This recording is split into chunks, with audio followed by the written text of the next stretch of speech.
Hello, good day, good evening, good afternoon, wherever you are in the world. I'm going. I decided to make a video. I'm going to put a three-piece together, and this is going to be kind of controversial. And this is a video to my subconscious racist people who are subconsciously racist. I'm going to show you a couple video clips, from and they won't be that long. And this is for the people who seriously think they're scared that the world is changing. And it was times that what happened? Why it couldn't be like it used to be?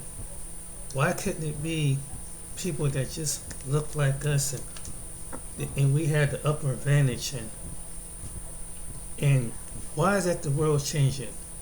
Why are you trying to bring things together? Just leave things alone. And why it has to be all this diversity? Don't try to force this diversity on us, and because it's gonna make us go into this in this insecurity, and we gotta hold on this superiority, so we won't be in insecurity. But where did it start at? It started where some people live in, and it's a type of America. When I always say they see you as visible to visible. They see you as you American, but everything that looks like in this picture. Watch this video.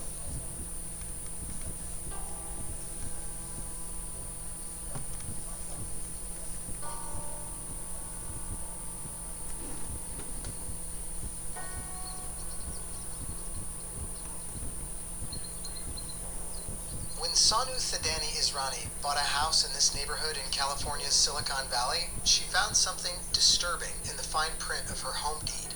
The language that I read basically said the only people allowed to live in this community, in these homes, are white, unless you're a servant.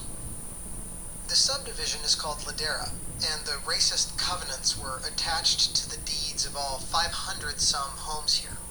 The rules are no longer enforceable or even legal, but they've been on the books since the neighborhood was laid out 70 years ago. And they help illustrate how so many of America's suburbs ended up segregated. It hurts. It hurts to be told you're not welcome.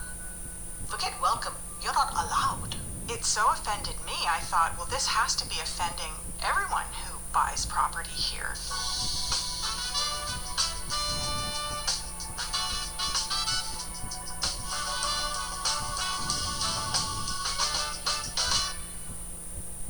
Fair use, Some of copyright Ladera's residents set out 1976. to understand how this happened, and it turned out these relics of segregation grew out of a historical moment more often remembered for progressivism and inclusion. I pledge myself to a new deal for the American people. The New Deal programs launched between 1933 and the end of the Second World War transformed society. But black Americans reaped far fewer benefits from these programs than white Americans. The New Deal expanded government capacities in a way that provided economic rights for people. The right to capital, the right to a job, the right to health care, the right to old age pension. What was problematic is that that right was not inclusive. One of the clearest examples of this came when New Deal agencies began insuring affordable home loans. Before backing the loans, agencies mapped communities across the country, dividing them into zones judged to be higher or lower risk for banks. Records show a key factor federal mapmakers used to determine this perceived risk was race. This practice, called redlining, largely cut people of color off from affordable borrowing. It's not a case that you just had these bigoted bankers and these bigoted homeowners.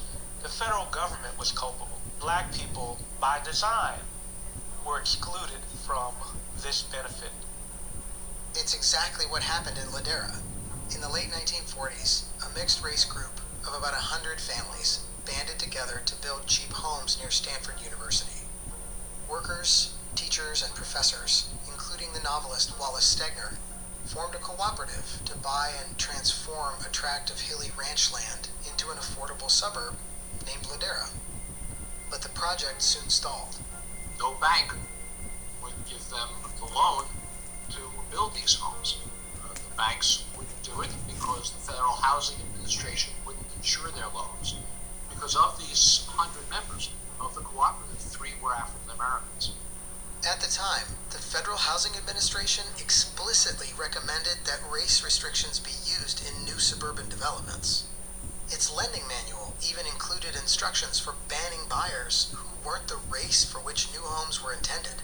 The segregation that this program alone created is responsible for much of the racial inequality we have in this country today.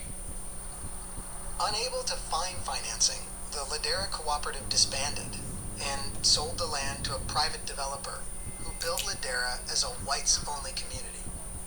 By the 1950s, this mix of federal policy and private discrimination left few options for Black Americans seeking homes in this part of California. My dad got involved with the Palo Alto Stanford branch of the NAACP. They were proving that there was housing discrimination. And it was notorious here, very subtle, but it was notorious. My dad could easily pass for white. My mom was brown skinned, you knew who she was. It was actually something that was very painful for my mother because my dad would go to rent an apartment or to buy property. They'd say, wonderful. He'd say, let me bring my wife. And as soon as she came back with him, they would say, no, this is no longer available. When my parents came here from Alabama, they figured, okay, this is a nice area. We don't have to worry about our kids getting lynched. There's not open racism, but they didn't factor in that there was a slew of hidden racism.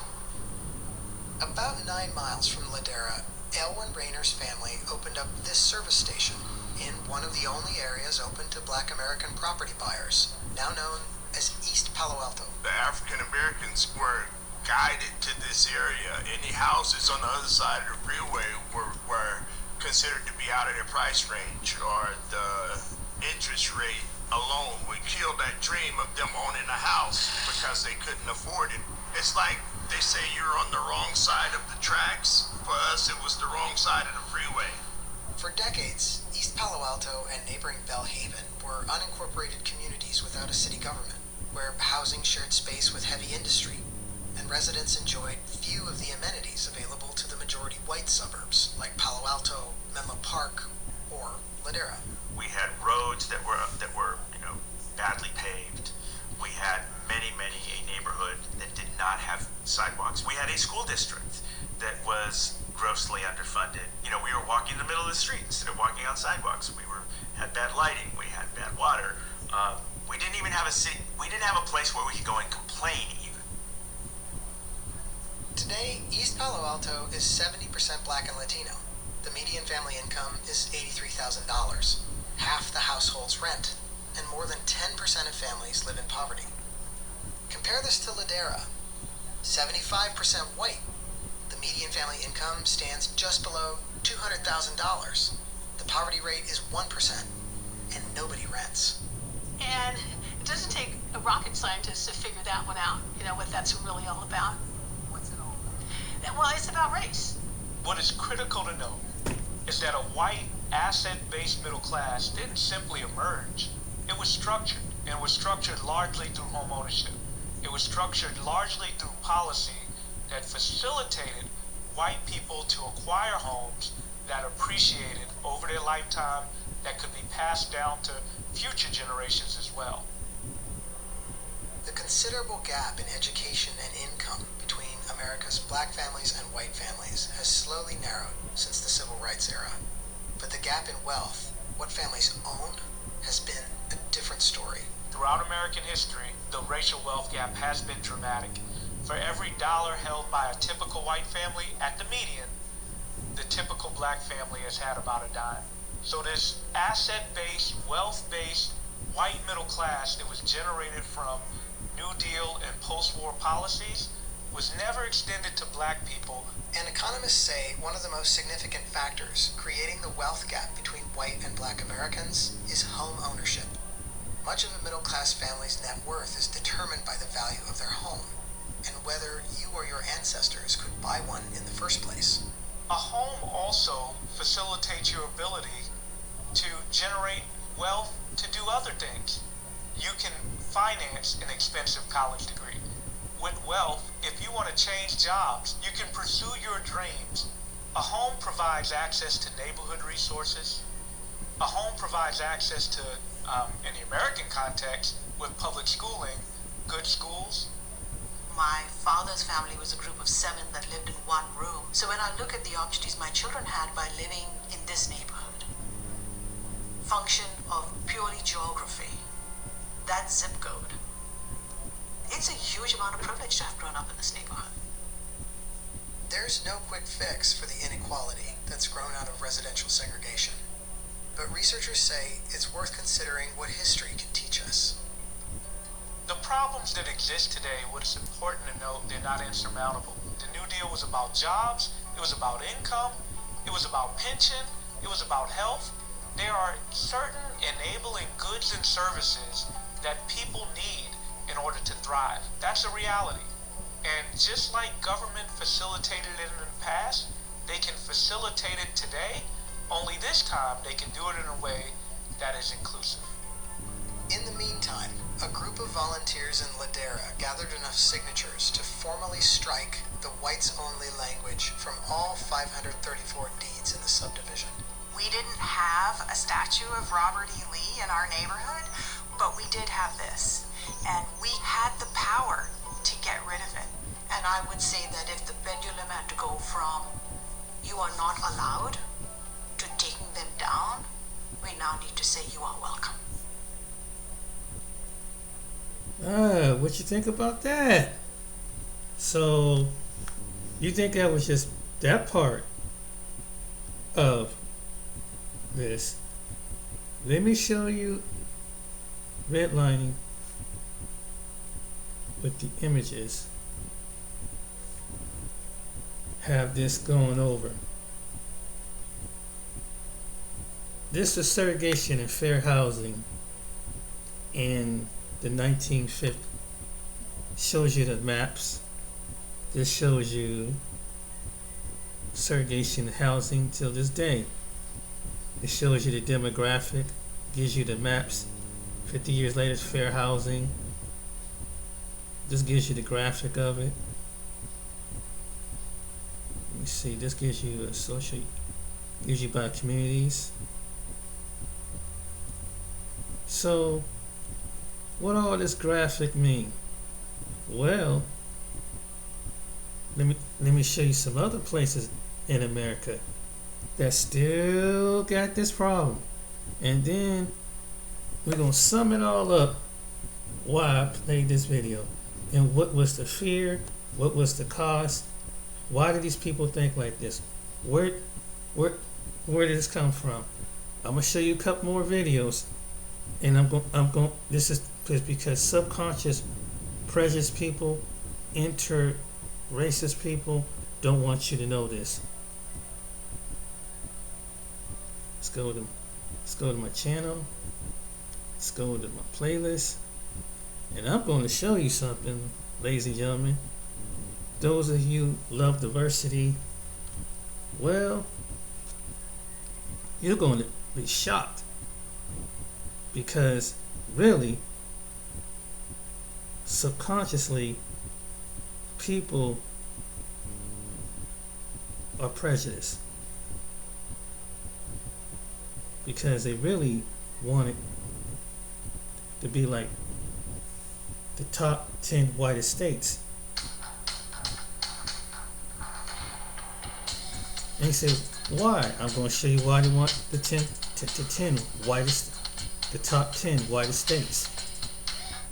This is what prejudiced people fear.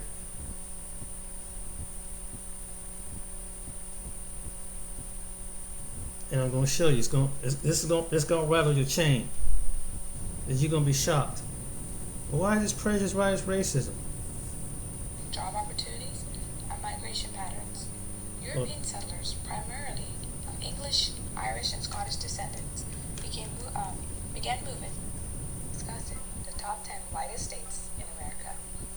America is a diverse nation with races, languages, and ethnicities from all over the world. In today's video, we will focus on the states with the largest populations of whites only. White people are defined as someone who identifies and are perceived as a white person. White people make up the majority of people in the United States. According to the 2020 census, 71%, or 235 million plus, were white combined with other races, whereas 61.6%, or 204 million plus, people were white alone. The majority of whites can trace their ancestry back to Germany, Irish, English, Italian, French, Polish, and other European nations. Let's get started. Coming in at number 10, Minnesota. Minnesota is known for its lakes, forests, and outdoor recreation. As of 2021, the white population in Minnesota was estimated to be around 84% of the total population. European Americans initially settled the state during the late 19th and early 20th centuries, attracted by opportunities in agriculture, mining, and logging. Later immigration from other countries, including Scandinavians and German, added to the state's white demographic. The state's strong economy and high standard of living have also attracted largely white population over time. Coming in at number 9, South Dakota. South Dakota is known for its rolling prairies and stunning mountain sceneries. According to United States Census Bureau, as of 2020, whites made up approximately 83% of the state's population. South Dakota has a large amount of white population due to a combination of historical, cultural, and economic factors. European Americans initially settled the state during the late 19th century, attracted by opportunities in agriculture, mining, and railroad construction. Limited immigration from other countries has also contributed to the state's predominantly white demographic. Also, South Dakota has had a history of lower levels of diversity compared to other states due to its rural and isolated location. Idaho, the state, coming in at number 8, has an estimated 88% of whites living there. The large population of white people in Idaho can be attributed to a number of factors, including historical settlement patterns, job opportunities, and migration patterns. European settlers, primarily of English, Irish, and Scottish descendants, began moving to Idaho in the mid-19th century, attracted by the availability of land and resources for farming and ranching.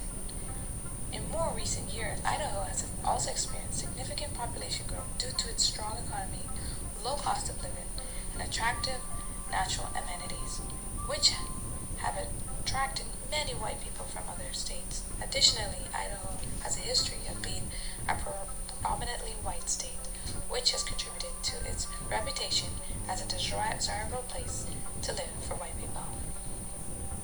Coming in at number 7, Wyoming. Wyoming has a white population of 87%.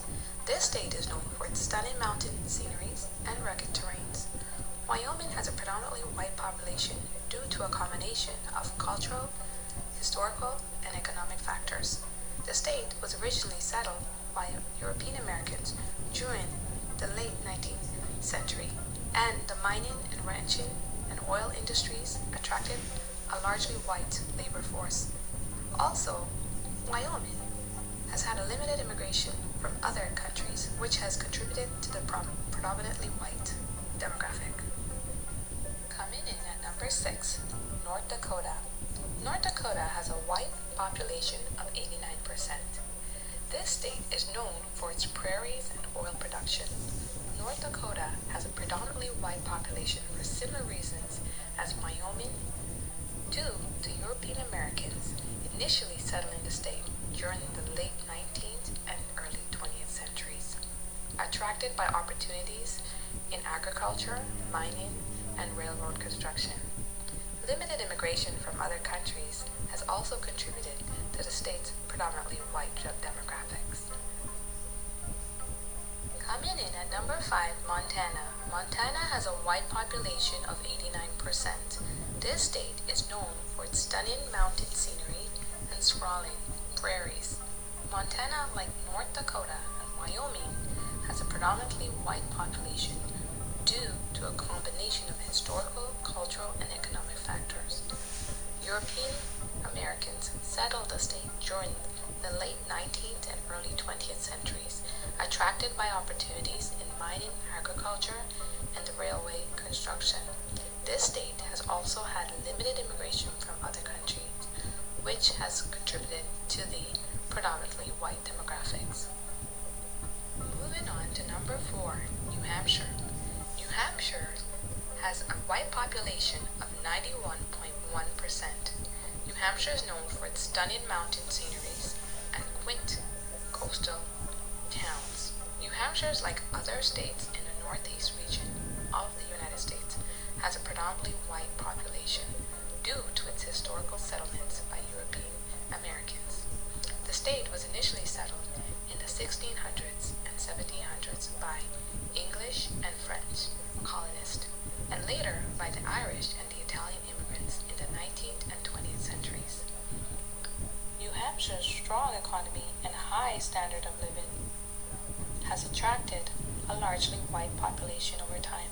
The state's location in the densely populated northeast region of the country has also contributed to its diverse demographic makeup.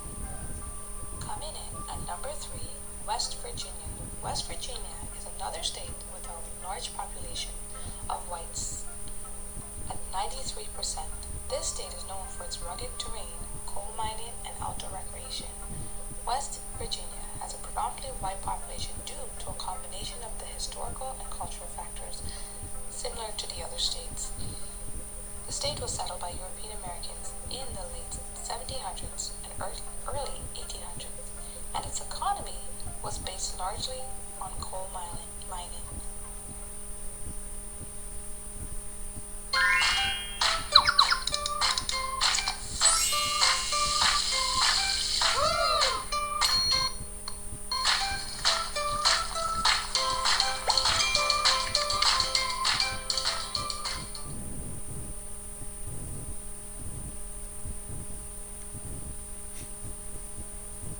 Those commercials.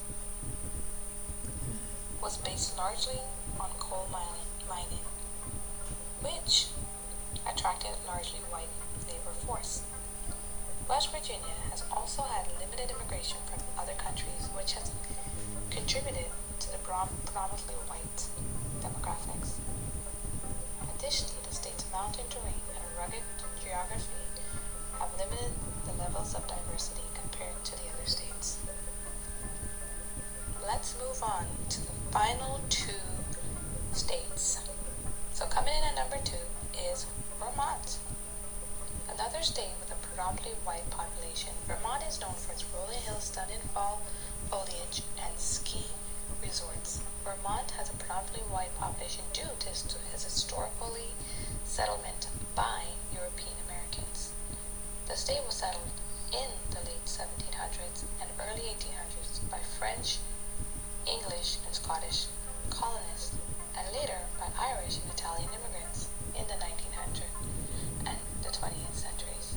Vermont's strong economy and high standard of living have also attracted a largely white population over time. The state's location in the densely populated northeast region, just as New Hampshire, has contributed to its diverse demographic. Though its rural and isolated geography have limited the level of diversity compared to the other regions. And our number 1 state is Maine. Maine is known for its rugged coastline and rolling mountains. It has a rich history and is famous for its lobster industry, with a 94.5% of the population being white. It tops the list of the whitest states in America. Maine has a predominantly white population too, due to its historical settlements by European Americans. The state was settled in the 1600s and the 1700s by the French and the English, and later by Irish and Italian immigrants, similar to the other Northeast states. Maine's strong economy and high standard of living has also attracted a large population of whites over time. So these are the top 10 whitest states in America, while each state has its own unique culture and So, interesting, huh?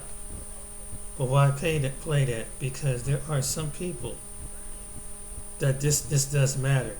Because the reason why is because I'm about to show you this next video.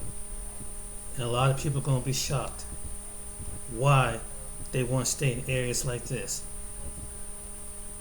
Not because of demographic, not what you think what it is.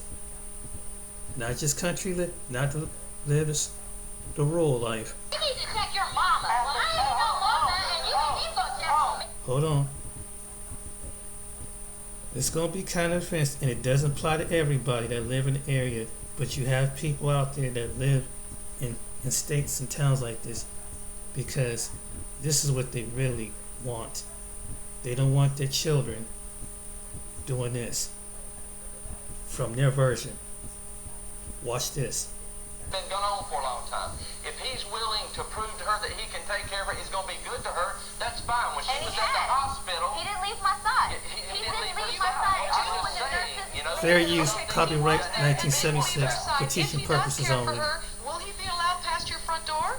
Yeah, sooner or later, if he tells me that, he takes care of her.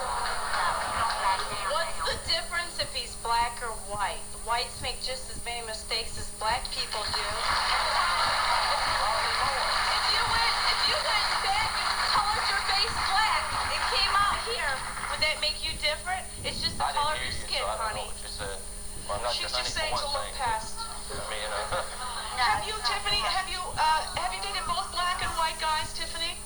Have you dated both black and white guys? Yes, I have. Do you have a preference? I mean, or does it just... I mean, I prefer a black man, but I mean, I've gone out with white guys before. Why would you not want to be with a white guy? Blonde hair, blue eyes doesn't do anything for me. But why not? It doesn't do anything for me. Did you have any bad experience with a white guy? I have, but everybody's different. It doesn't matter what color you are. A person is a person. Kirk, do you think it's necessary in me to go through all this that you're going through? For Tiffany? Yeah. Yeah, I love her,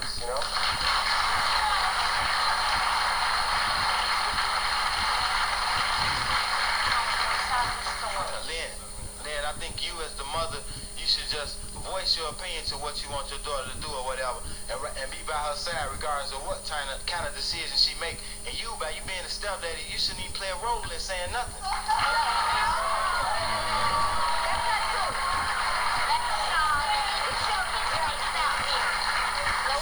Sleeps in the bedroom with two men. What does that look like? I have raised her ever since she's been 9 years old. Don't tell me 5 years old. Don't tell me I don't have no responsibility. No, a stepfather. This is her father. He's technically a stepfather. This is her dad. This is I fed her, I hung her, and groomed her, and everything else. Yeah, He's been around longer than my real father has. He's raised you. Yes, He is your dad. We don't always get along. We haven't always gotten along, but he's been good to me. He's been my father figure for many, many years, more than my own father.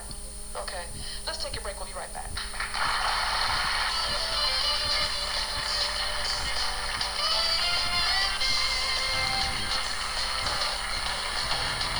Remember shows like this? Tiffany and Kirk have been dating about, 3 months? And this is Tiffany's parents, Lynn and Jan, who strongly disagree. And we heard something, I thought I heard something before we went to break, Lynn, that you said about your daughter sleeping in a room with two guys or something? When she goes to his house, his family's house, and spends the night, it's not just her and Kirk in a room. There's also another man in the room sleeping, and just because he's sleeping in the other room don't mean I'm sleeping with him too. It's called respect.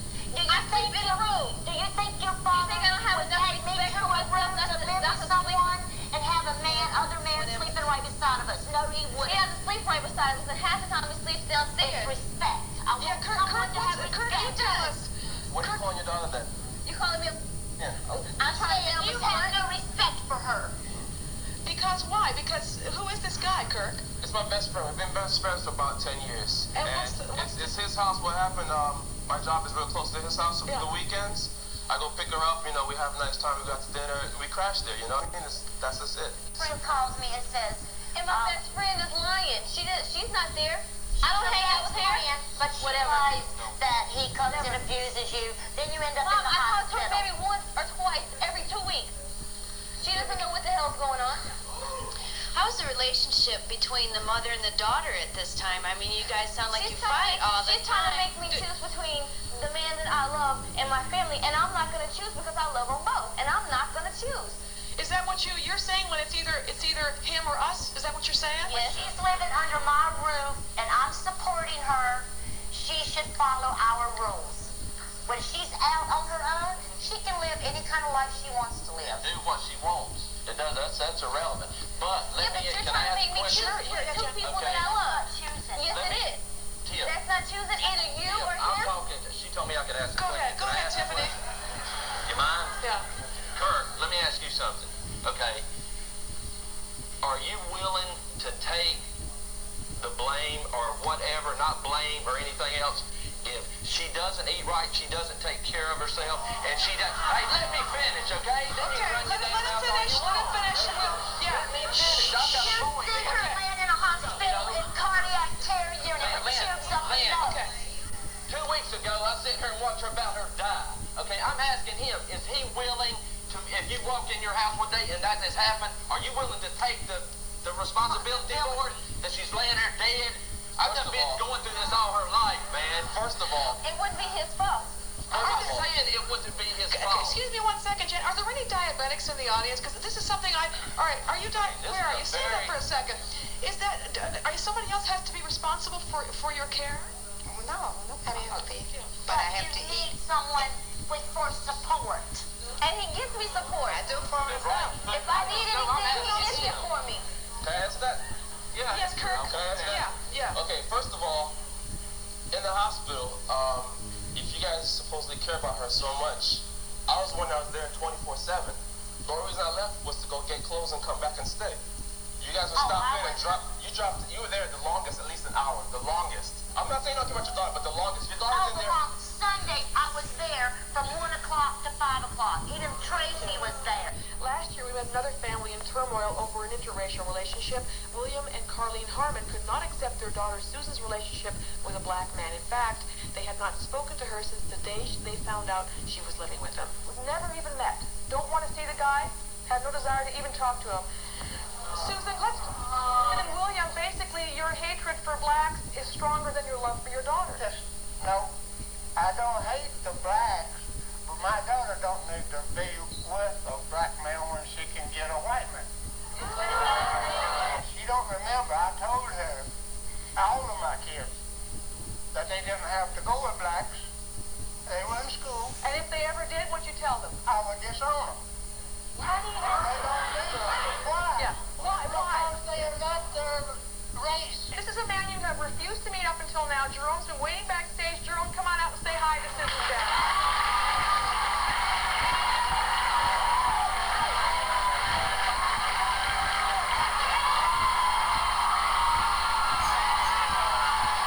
When you saw them kiss just now, what went through your mind? Well, that's the same thing I see when I look at you. Okay, let's play back. This is a shot of William when Jerome came out and kissed Susan. You look like you were going to throw up. Take a look at this, audience. Look up here. Here you are when they walked out. It's sickening. Okay. It's sad though to think that a daughter who wants to love his father has put him through so much hell.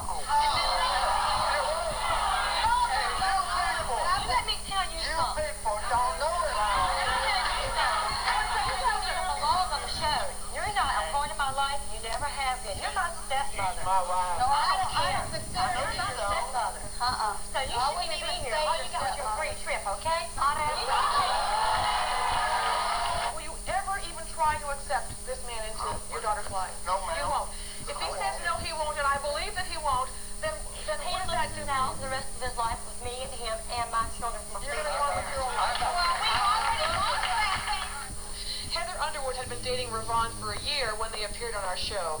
Heather's mother, Susan, had I'm gonna stop it right here. So, the subconscious people, this was the time. There's people like that across this nation. So the reason why some people move out in them areas because they don't want their daughters coming in relationships like that. So that's why this stuff happened, because, and it can get really extreme, because I'm gonna show you this. Has inflation got you? So it gets really extreme at times. That's just a little segment of it. So that's why they live in predominantly, one of the reasons why they live in predominantly, choose to live in predominantly white towns. And some of them won't tell you this. According to the Southern Poverty Law Center, there are currently 838 hate groups in America, indicating a decline from the 1,020 active hate groups present in 2018. A hate group is defined as an organization that attacks or maligns an entire class of people. SPLC tracks the number of active hate groups in the country each year, and these 10 states have the most hate groups per capita.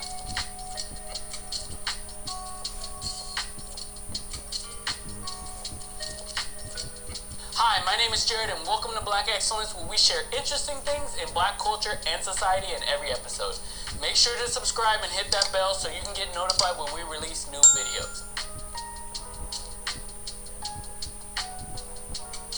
If we were to go by purely the number of hate groups, then California would be the winner with 74 hate groups, followed by Florida, Texas, New York, and Pennsylvania. Adjusted for population though, here are the 10 states with the most hate groups in 2020. Starting with number 10 and going down to the number 1 state with the most hate groups. At number 10, there's Nevada.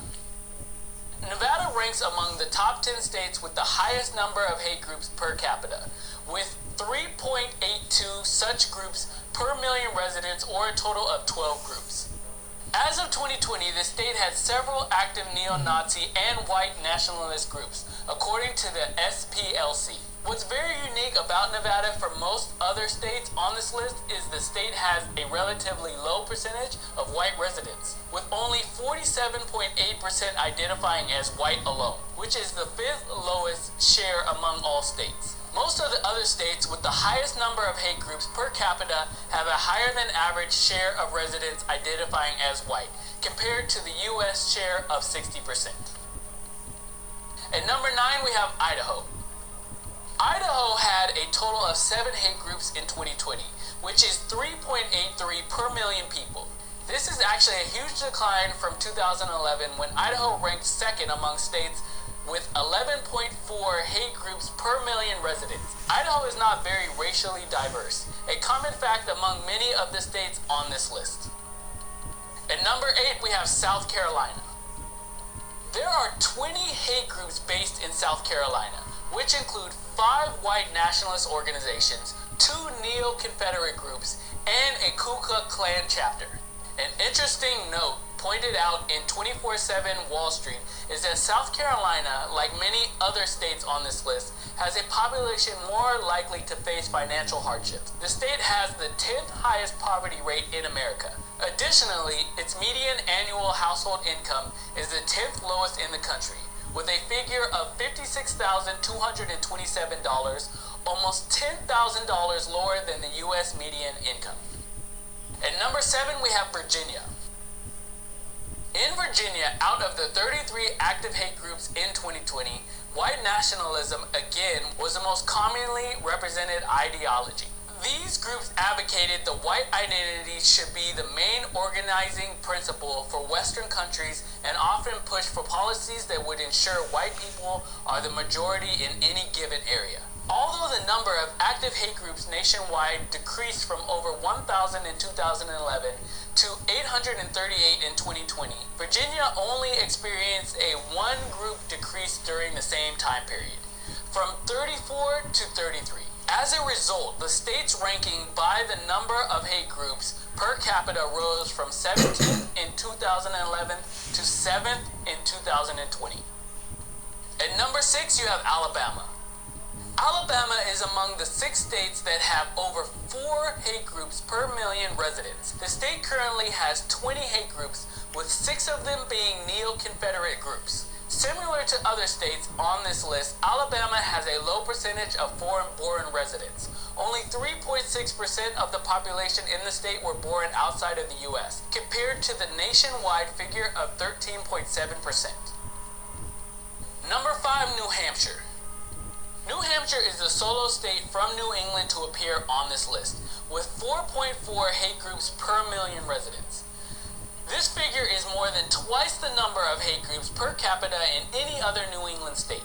In New Hampshire, there are currently 6 hate groups, including 2 neo-Nazi groups, 2 anti-Muslim groups, the white nationalist group Patriot Front, and the anti-Semitic group Slaves of the Immaculate Heart of Mary. The largest hate group in the state, Slaves of the Immaculate Heart of Mary, adheres to radical traditional Catholicism, a doctrine that the Vatican has rejected. This ideology considers Jews to be the perpetual enemy of Christ. Number 4, Arkansas. Arkansas had 14 active hate groups, which ranks it in the 4th in the nation for the concentration of hate groups, with 4.62 groups per million residents as of 2020. This represents a significant decrease from a decade earlier, when there were almost twice as many hate groups active in the state. Among the hate groups in Arkansas, the largest is the Shed Wall Network. According to the Anti-Defamation League, this hate group is a white nationalist organization that promotes racist and anti-Semitic ideology and seeks to establish a white ethno-state. Arkansas is also home to a KKK chapter, a neo-Nazi group, a neo-Confederate group, and a racist skinhead group, among others. At number 3, we have Nebraska.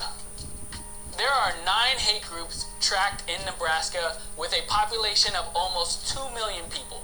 Third Reich Books, which reprints writings from Adolf Hitler and other Nazi figures, is the largest hate group headquartered in this Midwestern state. This is no surprise, as neo-Nazi ideology is the most commonly represented hate ideology in Nebraska. Number 2, Tennessee. There were 28 active hate groups in Tennessee, more per capita than its neighboring states. Some of these hate groups include National Alliance, the KKK, Patriot Front, and Tennessee League of the South. In 2010, there were 35 hate groups. So on the surface, it appears hate groups are on the decline in Tennessee. In 2019, the cities with the highest number of hate crimes were Nashville and Memphis. Woo! And the number 1 state with the most hate groups per capita is Montana. Yes, Montana has a population of a little over 1 million people, and it's 85% white. The state has 6 hate groups per million civilians, more than any other state. The 6 hate groups break down as 2 anti-Muslim groups, 2 white nationalist groups, a racist skinhead organization, and a chapter of the Proud Boys. In 2018, there were 7 incidents of hate crimes. In 2020, it shot up to 29 incidents. Montana also has the 3rd fewest number of foreign-born residents, with only 2.3